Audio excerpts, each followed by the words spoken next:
పేదవాడి కస్తూరి అని దేనికి పేరు? కస్తూరి అందరికీ అందుబాటులో ఉండదు. అది చాలా విలువైనటువంటిది. శ్రీమంతులకి మాత్రమే అది అందుబాటులో ఉంటుంది. కస్తూరి దేనికి వాడతారు? అనేక వ్యాధుల్లో వాడతారు. ముఖ్యంగా దేనికి అంటే మనకి చర్మ రోగాలు వచ్చినప్పుడు, ఆస్మారాటి వ్యాధులు వచ్చినప్పుడు, క్షయరోగాలు వచ్చినప్పుడు, అనేక రోగాల్లో మనకి కఫ ప్రకృతి వలన రోగాలు వచ్చినప్పుడు, వాతం సంధించినప్పుడు ఈ కస్తూరిని వీళ్ళు ఆయుర్వేదంలో ఎక్కువగా ఔషధంగా ఇస్తూ ఉంటారు. కస్తూరిని అనేక పూజా ద్రవ్యాల్లో కూడా భగవంతుడికి కూడా వినియోగిస్తూ ఉంటారు. కానీ ఆ కస్తూరి అందరికీ అందుబాటులో ఉండదు. అయితే పేదవాడి కస్తూరి అని మరో పదార్థానికి కూడా పేరుంది. అదే వెల్లుల్లి. వెల్లుల్లిని పేదవాడి కస్తూరి అంటారు. అంటే కస్తూరి ఏ విధంగా పనిచేస్తుందో, ఏ విధంగా ఆయుష్ను పెంచుతుందో, ఏ విధంగా ఆరోగ్యాన్ని కాపాడుతుందో, అదే విధంగా ఈ వెల్లుల్లి కూడా కాపాడుతుంది అని మనకి ఆయుర్వేద శాస్త్రం చెప్తోంది. అసలు ప్రతినిత్యం కూడా ఎవరైనా సరే తప్పనిసరిగా మెంతులని, తర్వాత వెల్లుల్లిని ఎవరు తింటూ ఉంటారో వాళ్ళకి వ్యాధులన్నీ కూడా అదుపులో ఉంటాయిట. అందుకని వెల్లుల్లిని రోజు వంటలో వాడాలి అని చెప్తూ ఉంటారు. అయితే మనం ఈ రోజుల్లో చేసుకున్నట్టుగా గరం మసాలాల్లోకి అల్లం వెల్లుల్లి పేస్ట్ వేసుకోవడం అసలే కాదు. ఆ విధంగా వాడకూడదు కూడా. కేవలం దాన్నిగానే తీసుకోవాలి. అంటే పచ్చి వెల్లుల్లిని రోజు ఎవరు అన్నంలో మొదటి ముద్దలో కాస్తంత సైంధవ లవణం నెయ్యి వేసుకుని తింటారో, అంటే వెల్లిపాయని అన్నం మధ్యలో పెట్టుకుని, వేడి అన్నం మధ్యలో పెట్టుకుని కాస్తంత సైంధవ లవణం, కాస్త ఒక చుక్క నెయ్యి వేసుకుని ఎవరు తింటారో వాళ్ళకి వ్యాధులన్నీ అదుపులో ఉంటాయట. కొలెస్ట్రాల్ అసలు పెరగదు, గుండె జబ్బు అసలు రాదు, ఆస్మా వ్యాధి వాళ్ళకి అదుపులో ఉంటుంది, చర్మ రోగాలన్నీ వాళ్ళకి అదుపులో ఉంటాయి, ఎలర్జీలన్నీ వాళ్ళకి అదుపులో ఉంటాయి. అందుకని ఎవరికైనా సరే, చాలా మందికి కూడా గర్భవాతం వస్తూ ఉంటుంది. ఎవరైనా చూడండి, మనం ప్రసవించినటువంటి స్త్రీలకి ఏం చేస్తారు, గర్భవాతం రాకూడదని ప్రసవించగానే తప్పనిసరిగా వెల్లుల్లి కారం చేసి వాళ్ళకి పెడుతూ ఉంటారు. వెల్లుల్లిపాయల్ని మొదటి ముద్దలో వాళ్ళకి పెడుతూ ఉంటారు.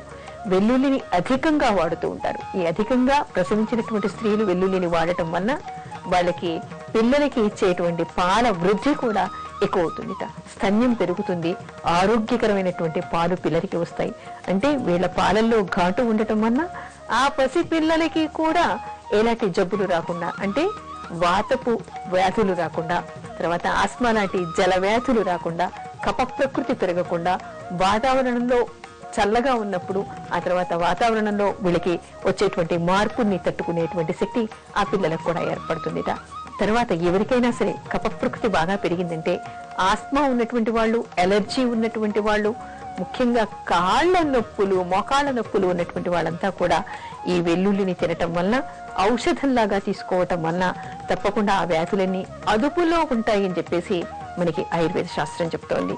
వెల్లుల్లి అనే దాన్ని పేదవాడి కస్తూరి అంటారు. ఎవరికైనా ఒంటికి నొప్పులు ఉన్నాయనుకోండి, కాస్తంత నువ్వుల నూనె వేడి చేసి దానిలో వెల్లుల్లి కాస్త కాచేసి గోరువెచ్చగా ఉన్నటువంటి వెల్లుల్లిపాయల్ని ఆ నూనెతో సహా అక్కడ నొప్పి ఉన్న చోట మర్దన చేయటం వల్ల ఇట్టే ఆ నొప్పి మాయమైపోతుంది. కీళ్ల నొప్పులు, వాతపు నొప్పులు, ఒంటి నొప్పులు అన్ని మటమాయమైపోతాయి. ఆ తర్వాత ఆస్మా ఉన్న వాళ్ళు ఎవరైతే చలికాలం, వర్షాకాలం వచ్చింది మొదలుకొని చలికాలం అంతం అయ్యే వరకు రోజు పొద్దున సాయంత్రం వెల్లుల్లిని ఒక్కొక్క పాయిని వాళ్ళు మొదటి ముద్దలో ఎవరు తింటారో వాళ్ళకి అసలు ఆస్మా వల్ల ఎలాంటి ఇబ్బందులు ఉండవు. అందుకని దీన్ని పేదవాడి కస్తూరి అని అంటారు. అధికంగా వాడటం వల్ల అతి వేడి కూడా జరుగుతుంది. అందుకని వేడి ప్రకృతి ఉన్నవాళ్ళు మాత్రం కొంచెం చూసి వాడుకోవాలి. కఫ ప్రకృతి ఉన్నవాళ్ళు మాత్రం తప్పనిసరిగా దీన్ని రోజు తినాలి అంటారు. గుండె జబ్బులు రాకుండా ఇది ఆపుతుంది కాబట్టి తప్పనిసరిగా ఇది పేదవాడి కస్తూరిగా చెప్తారు.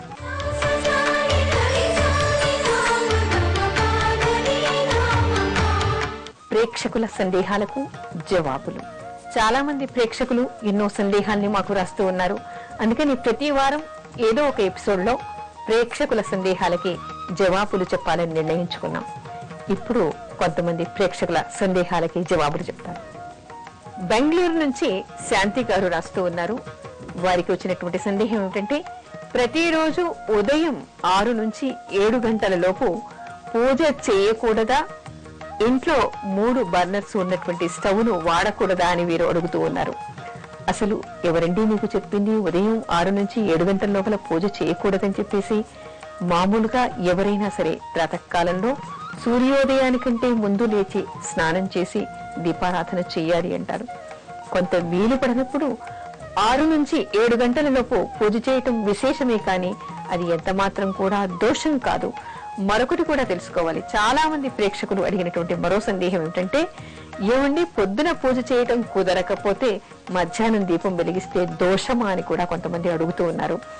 ఎంత మాత్రం కూడా దోషం కాదు. ఎందుకంటే ఇంట్లో ఆడవాళ్ళందరూ కూడా తప్పనిసరిగా సూర్యోదయానికంటే ముందే లేచి దీపారాధన చేయాలి అనేటువంటిది విధి. కానీ ఇళ్లలో స్త్రీలకి అనేక పనులు ఉంటాయి. కొన్ని చోట్ల కొన్ని సార్లు అనేక సందర్భాల్లో ఇల్లు శుభ్రం చేసుకోవడమో లేదా వేరే ఊరి నుంచి రావడమో అననుకూల పరిస్థితులు ఎన్నో ఉంటాయి. అలాంటప్పుడు పొద్దున్నే స్నానం చేసి దీపం పెట్టడం ఒక్కో రోజు కుదరకపోవచ్చు. అలాంటప్పుడు దీపం పెట్టడం కుదరలేదు, మధ్యాహ్నం దాటింది, ఇప్పుడు పెడితే దోషం అని మానేయకూడదు. ఏదో ఒక సందర్భంలో అయినా సరే నిత్యం దీపం వెలిగించి తీరాలి. అలవాటు ఉంటే దాన్ని మానుకోవడం దోషం అవుతుంది. కానీ మధ్యాహ్నం వచ్చేసింది కదా నేను దీపం పెట్టడం దోషం అని దీపం పెట్టడం మానేయకూడదు. ప్రత్యేకంగా విధి ఏమిటి? ఉదయం పెట్టాలి.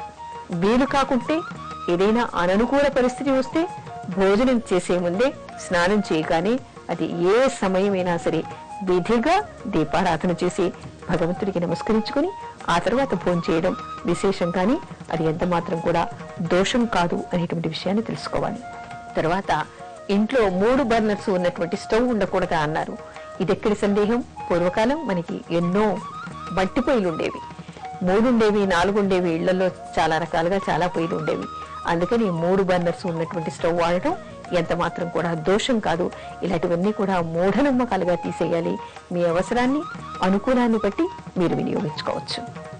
వనపర్తి నుంచి వెంకటేష్ గారు అడుగుతూ ఉన్నారు, రాత్రి వేళ ఏ దిక్కుకు తల చేసి పడుకోవాలి అని, ఏ దిక్కుకు తల పెట్టి పడుకోకూడదు అని అడుగుతున్నారు. ఇదివరకు మనం చెప్పుకుందాం. అయినా సరే మీ సందేహం మరొకసారి చెప్తాను. ఎవరైనా సరే రాత్రి పూట మాత్రం తూర్పుకు తల పెట్టి పడమరకి కాళ్లు పెట్టి పడుకోవాలి, లేదా దక్షిణానికి తలపెట్టి ఉత్తరానికి కాళ్లు పెట్టి పడుకోవాలి. పొరపాటున కూడా తూర్పుకి కాళ్లు పెట్టి తర్వాత పడమరకి తలపెట్టి పడుకోకూడదు. అదేవిధంగా ఉత్తరానికి తలపెట్టి వీళ్ళు దక్షిణానికి కాళ్లు పెట్టి కూడా పడుకోకూడదు. ఇక్కడ 2 విధాలుగా చెప్పుకోవాలి. ఎందుకు అంటే తూర్పు అంటే మనకి సూర్యోదయం అక్కడ అవుతూ ఉంటుంది. సూర్యోదయం వేళకి మనం నిద్రిస్తూ కాళ్ళు సూర్యుడికి పెట్టుకోవడం దోషంగా చెప్తారు. అదేవిధంగా ఇక్కడ దక్షిణానికి అంటే ఉత్తరానికి తల పెడితే నిద్ర లేవగానే మనం ఏ ముఖం చూస్తాం? దక్షిణాభిముఖాన్ని చూస్తాం. దక్షిణం యముడికి అది అధిపతి అవుతాడు కాబట్టి యమముఖాన్ని చూస్తామని వద్దు అని చెప్తారు. ఇకపోతే సైంటిఫిక్ గా చెప్పుకోవాలంటే మనకి భూమి ఏ విధంగా కదులుతూ ఉంటుందో, తన చుట్టూ తాను తిరుగుతూ ఉంటుందో, ఆ విధంగానే మనలో కూడా కొన్ని ప్రకంపనలు జరుగుతుంటాయి. విద్యుదుత్పాదన కేంద్రం మన శరీరం. అందుకని ఆ దిశకి వ్యతిరేకంగా మనం పడుకోవటం వల్ల మనలో ఘర్షణలు వస్తాయి అని చెప్తారు. అందుకని ఆ విధంగా కూడా పడుకోకూడదు. ఎవరైనా సరే తూర్పుకు కానీ దక్షిణానికి కానీ తలపెట్టుకుని నిద్రించాలి.